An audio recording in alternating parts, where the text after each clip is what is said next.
Bonjour à toutes et à tous, bienvenue dans Le Plus. On parle culture et culture pour tous aujourd'hui avec le directeur de la MC2 Grenoble, Arnaud Meunier, qui nous dévoile quelques-uns des plus beaux spectacles de ce début d'année.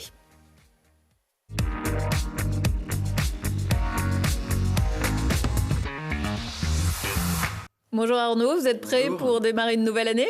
On est toujours prêt, toujours enthousiaste.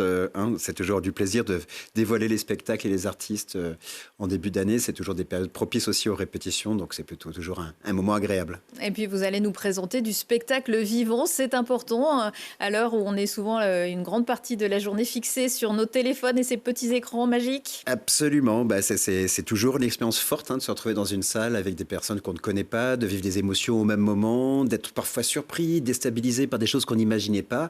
Et en fait, les émotions en salle sont toujours fortes et non reproductibles. Donc, ça marque des vies, en fait. Et moi, c'est comme ça que j'ai eu envie de faire un jour du théâtre. Et c'est probablement grâce à des spectacles qui ont marqué ma mémoire qu'il faut qu'aujourd'hui, je dirige les Maisons de la Culture de Grenoble. Alors, on va rentrer dans le vif du sujet. La MC2 propose en ce mois de janvier 3 créations sur lesquelles on va revenir. Pourquoi c'est aussi important d'accueillir des spectacles qui viennent tout juste de sortir de l'œuf, j'ai envie de dire? Parce que la MC2 a 4 salles de spectacle que les gens connaissent, mais il y a aussi 3 salles de répétition. On a des ateliers de construction de décors, des ateliers de confection de costumes. Donc les productions en France, elles sont majoritairement portées par des compagnies qui sont des ensembles indépendants. Et donc pour aller au bout de leur répétition, il faut à un moment donné qu'elles aillent en salle, qu'elles aient les équipes techniques pour pouvoir faire la lumière, le son, etc. Nous, on a la chance d'avoir tout ça, de pouvoir accompagner les artistes de A à Z, et notamment pour les compagnies régionales, en fait, d'avoir des grosses institutions qui vont pouvoir les aider à accompagner ce travail de répétition jusqu'à la première. Ça, c'est vraiment une chance pour les artistes et pour les publics et le frisson de se dire on est les premiers à l'avoir vu. Donc ensuite, ça va jouer à Lyon, ça va jouer à Paris, ça va jouer partout. C'est à Grenoble que ça s'est répété et c'est une fierté collective pour la maison et pour les publics. Alors, c'est le cas de Sans Ulysse qui est présenté du 20 au 22 janvier. De quoi s'agit-il ? Alors, typiquement, c'est une jeune artiste qui est installée en région. C'est un spectacle autour de la figure des femmes qui, pour une raison X ou Y, ont attendu un homme. Des Pénélope. Voilà. Donc du coup, là, elle part de la figure de sa mère. Donc elle se relie aussi à sa figure très intime, on va dire. Et donc elle va à la fois jouer sur un peu les clichés mythologiques et en même temps sur des choses très propres et très personnelles. Donc je pense que c'est vraiment un spectacle auquel on peut s'attendre à rire, à pleurer, avec beaucoup de sauts d'émotions. Et c'est un spectacle qui est très attendu pour cette jeune compagnie dont c'est presque le premier vrai spectacle en salle. Avec Beau comme un camion, du 22 janvier au 7 février, vous accueillez une metteuse en scène qui est déjà venue à la MC2 cette saison. Elle est même carrément associée. Il s'agit de la compagnie Les Sept Sœurs, qui est une compagnie de Grenoble. Catherine Argyves, Adèle Gasquel. Donc là, c'est un récit à travers une jeune femme qui a vraiment fait traverser l'Europe à travers des camionneurs, des routiers, voilà, et qui, à travers ce qu'on pourrait imaginer de clichés sur ce rapport de jeune femme par rapport à des hommes qui conduisent des camions, essaye de révéler à l'envers tout un autre monde et une autre manière aussi de raconter peut-être la construction européenne. Et ça aussi, c'est un spectacle qui se répète cette fois en zone rurale. Oui, c'est ça, c'est un spectacle sur l'itinérance qui est lui-même itinérant. On fait, les gens ne le savent pas beaucoup, mais on fait une 50aine de représentations dans les villages de l'Isère. Et donc là, depuis mon arrivée, on essaie aussi de créer dans ces villages.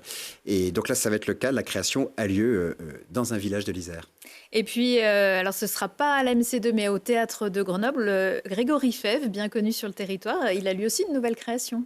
C'est une création et un artiste qu'on accompagne avec grand plaisir, en co-partenaire avec le Théâtre municipal de Grenoble. On n'est pas assez nombreux pour jouer Shakespeare. Comment est-ce qu'avec 3 comédiens, on arrive à jouer Richard III, qui normalement compte une 60aine de personnages? On va y revenir sur Richard III. Vous êtes venu donc nous parler de ces spectacles, ces créations, mais aussi d'autres productions plus importantes. On va se projeter déjà au 26 février avec Gesualdo Passion. Ça va chauffer, non?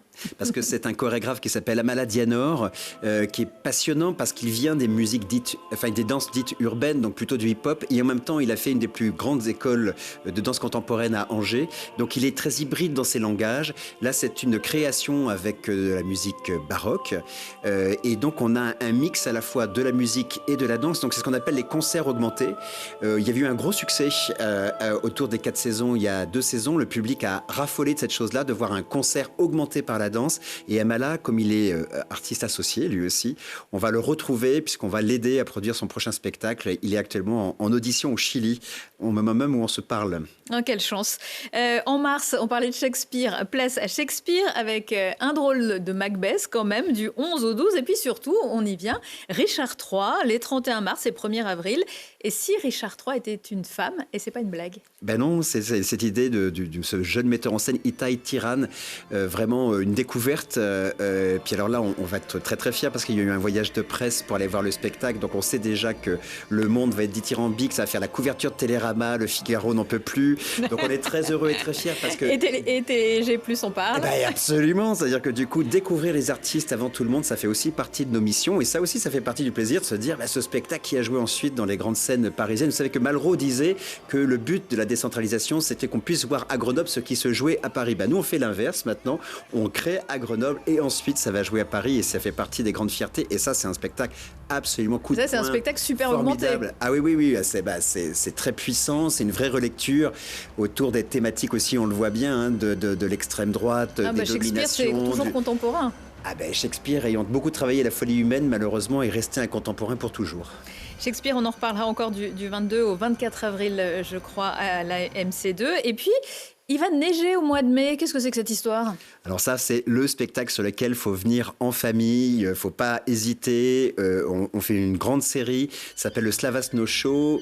C'est un clown russe qui est emblématique du Cirque du Soleil, le Cirque du Soleil qui est maintenant de notoriété mondiale. Il a fait partie de la première troupe et c'est un spectacle qu'il a au répertoire depuis longtemps. C'est magique, les enfants ont des étoiles plein les yeux, c'est toujours un spectacle d'actualité et on a la chance de l'accueillir au mois de mai pendant presque 7 ou 8 représentations, je crois. Il reste des places pour tous ces spectacles? On espère, oui, je pense que oui. Pour ces spectacles, il reste des places, même si effectivement, on a une très belle fréquentation et on remercie les Grenobloises et les Grenoblois de leur fidélité.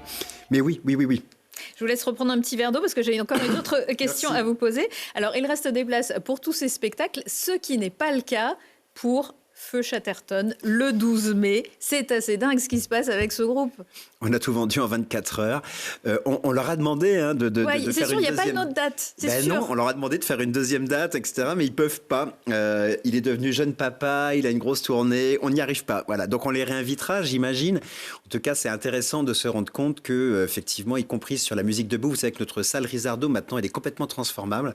Donc retrouver des concerts debout à la MC2 dans une salle qui peut accueillir 1300 personnes, ça va être chaleureux, ça va être festif. Et c'est aussi, ce que je disais, c'est important pour nous d'être un lieu de joie et de fête dans un monde qui s'assombrit. Et la MC2, c'est aussi là pour ça. Voilà, en attendant de les revoir peut-être un jour, on l'espère, à la MC2. Mon petit doigt me dit qu'ils seront aussi du côté de Musilac cet été. Et merci beaucoup Arnaud Meunier. Merci à Télé Grenoble et bonne année à vous toutes et tous.